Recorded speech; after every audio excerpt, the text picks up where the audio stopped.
تو ان کا کوئی اس سے آگے اس سے مزید میرا نہیں خیال ہے کہ اس سے 1 انچ بھی کوئی زیادہ ان کا مقصد ہے کہ انہوں نے آ کے کوئی پاکستان کا پرائم منسٹر بننا ہے یا پی ٹی آئی کا کوئی چیئرمین بننا ہے. تو اس طرح کی کوئی ان کے ایمبیشنز ہیں نہیں. تو اس لیے اس طرح کی باتیں کرنا میرا خیال ہے بلا ضرورت ہے کہ یہ کہا جائے کہ جی ان کے سیاسی کریئر کے لیے اچھا ہوگا. لیکن پی ایم ایل این بہرحال آنے والے دنوں میں یہ آپ دیکھیں گے کہ بہت زیادہ اس طرح کے اسٹیٹمنٹ دیں گے کہ دیکھیں جی یہ تو موروثیت کے خلاف تھے اور ابھی آ گئے. حالانکہ انہیں پتہ ہے کہ وہ موروثیت کی بات سیاست کی حد تک ہے. کوئی والد سے ملنے آئے تو یہ سیاست نہیں ہوتی, یہ اس کا حق ہوتا ہے اور یہ ہر کوئی اپنے باپ سے ملتا ہے. تو یہ لیکن اس کو اس طرح کا رنگ دینے کی کوشش کریں گے.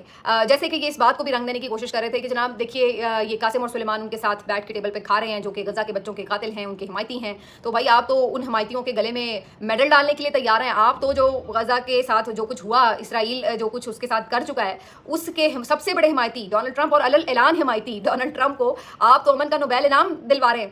وہ تو صرف جا کے اپنے باپ کی والد کی اور باپ کی رہائی کے لیے جو ہے وہ بات کر رہے ہیں, وہ کوئی اس کو انعام تو نہیں دے رہے. آپ تو ان کو انعام دلوانے پہ تلے ہوئے ہیں اور پھر اوپر سے آپ کس منہ سے ان کو تانے مار رہے ہیں کہ جناب آپ ان سے کیوں مل رہے ہیں. بھائی آپ پھر ان سے کیوں مل رہے ہیں اور آپ ان کو انعام و اکرام کیوں دے رہے ہیں اور ان کے ساتھ ملاقاتوں پہ آپ اتنی بغلیں بجا کے الٹی کلا بازیاں کیوں لگاتے ہیں کہ جی بڑا کارنامہ کر لیا. تو بندہ بات وہ کرے, لیکن وہی بات ہے کہ اکثر یہ نون لیگ کے جو حمایتی لوگ ہوتے ہیں اس طرح کی کوشش کرتے ہیں کہ یہودی ایجنٹس اور اس ٹائپ کی پرسنل اٹیکس کر کے جو ہے وہ اس سارے معاملے کو متنازع بنائیں, لیکن اس کا اثر الٹا یہی ہوتا ہے کہ یہ ان کے اپنے ہی اگینسٹ جاری ہوتی ہیں چیزیں. بہرحال جی اب یہ دورہ جو ہے آگے بڑھ رہا ہے, دیکھتے ہیں کہ اس کے فائنل جو اس کا ہوگا یعنی پاکستان میں ان کا آنا, اس کے اوپر جو ہے وہ کیا ماحول بنتا ہے. دوسری طرف عمران خان